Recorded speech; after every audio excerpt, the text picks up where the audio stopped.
माँ बिन मायका, यह दर्द एक बेटी ही समझ सकती है जिसकी माँ नहीं है। बच्चों की गर्मियों की छुट्टियां लगे अभी 2 दिन ही हुए थे। सुबह सुबह पापा का कॉल आया, बोले बेटा कब आओगी। मैंने अनमने मन से बोल दिया पापा कुछ पक्का नहीं, ऋषि टूर पर गए हैं, उनके आने के बाद देखती हूँ कब आऊँ। पापा की आवाज़ रुआसी हो गई। बोले बेटा तुम्हारी माँ नहीं है तो क्या हुआ, तुम्हारा मायका तो है और मैं तो हूँ। ऋषि से बात करो और जल्दी आ जाओ। मैं भी। जी पापा। के आगे कुछ बोल ही नहीं पाई। देखती हूँ। जब तक माँ थी उनसे रोज़ फ़ोन पर ढेरों बातें करती थी। साल में एक बार गर्मी की छुट्टियों में मैं पूरे 10 दिन के लिए मायके जाती थी। वो सुख किसी जन्नत से कम नहीं था। बच्चों से ज़्यादा मुझे गर्मी की छुट्टियों का इंतज़ार रहता था। पर जब से माँ गई मेरा मायके जाने का मन ही नहीं करता। ऐसा लगता है कि मेरा मायका ख़त्म ही हो गया है। एक सूनापन, एक खालीपन सा मेरी ज़िंदगी में भर गया था।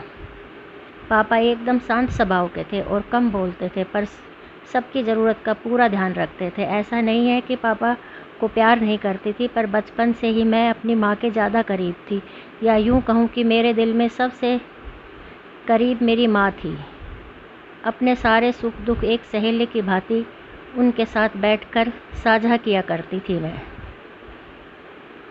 आज सुबह सुबह पापा का कॉल आया तो उन्हें मना नहीं कर पाई। पापा का दिल रखने के लिए ऋषि से बोल दिया अगले ही हफ्ते के टिकट करा दीजिए, और पहुंच गई मायके। जैसे ही दरवाजे पर पहुंची माँ की याद आ गई। ऐसा लगा जैसे वो अभी बाहर निकलकर मुझे गले लगा लेगी, और सोच से ही मेरी आंखें भर गई। किंतु आज माँ की जगह पापा बाहें फैलाए मेरा इंतज़ार कर रहे थे। सालों बाद पापा को गले लगा के मैं खूब रोई। पापा ने अपने आंसू छुपाते हुए प्यार से मेरे सिर पर हाथ फेरा तो दिल थोड़ा हल्का हो गया। बहुत दिन बाद पापा को देखा, कमज़ोर लग रहे थे।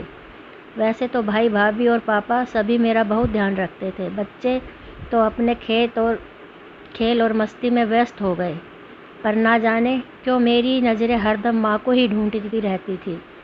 आज भी पापा पहले की तरह रोज़ खाने के बाद मेरी पसंदीदा आइसक्रीम कुल्फ़ी लाना नहीं भूलते थे। भाई भी बच्चों को कभी पार्क, कभी चिड़ियाघर तो कभी बाज़ार घुमाने ले जाता। भाभी भी रोज़ मुझसे पूछकर मेरी पसंद का ही खाना बनाती। सब कुछ पहले की तरह ही था, पर बस एक माँ की कमी, माँ नहीं थी। इस बार मायके में मेरा दिल नहीं लग रहा था। माँ की कमी मुझे बहुत खल रही थी। ऋषि को कॉल करके मैंने 2 दिन बाद का टिकट करवा लिया। सब ने मुझे रोकने की बहुत कोशिश की, पर मैं नहीं मानी। देखते ही देखते मेरे जाने का समय आ गया। आज शाम की ट्रेन से मेरी घर वापसी थी।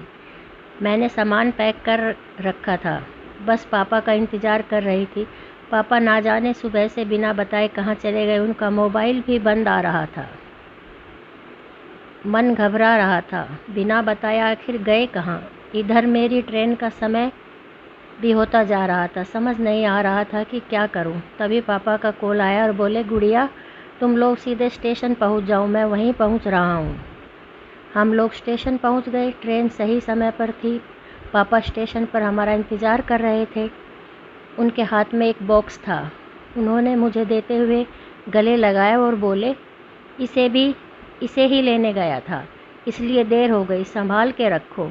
मैंने आश्चर्यचकित होते हुए पूछा इसमें क्या है पापा, और पापा की आंखें भर आई और अपने आंसू पोंछते हुए बोले तुम्हारी माँ का प्यार।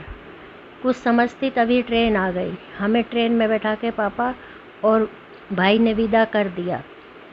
मेरी नज़रों से ओझल होने तक पापा वहीं खड़े हाथ हिलाते रहे। मैं भी एक टक ना जाने कब तक बाहर खिड़की पर उन लोगों को निहारती रही। तभी बेटे ने आवाज़ दी और मेरे हाथों में एक चिट्ठी थमाते हुए कहा मम्मी नाना जी ने आपके लिए दिया है। मैंने तुरंत चिट्ठी खोली और पढ़ने लगी। मेरी प्यारी गुड़िया, जब तक तुम्हारी माँ थी तुम्हारी हर छोटी बड़ी बात का ख्याल वही रखती थी। मैं जानता हूँ कि मैं तुम्हारी माँ की जगह तो नहीं ले सकता, पर उनकी कमी पूर्ति करने की कोशिश तो कर ही सकता हूँ। ना, आज तुम्हारी माँ होती तो हमेशा की तरह अपने हाथों से तुम्हारे लिए बड़ी पापड़ अचार बना के तुम्हारे साथ भेजती। आज वही कोशिश मैंने भी की है। माँ के हाथ का तो नहीं है, पर उनके स्वाद जैसा सब सामान एक दुकानदार से बनवाने की कोशिश की है। उम्मीद है तुम्हें पसंद आएगा। और हाँ बेटा, माँ नहीं है तो क्या हुआ, तुम्हारा मायका तो है। पत्र पढ़ते पढ़ते मेरी आंखों में अश्रुधारा बहने लगी। सहसा मेरे मुंह से निकला, आई लव यू पापा। बात छोटी सी है पर अथाह प्यार समाहित था।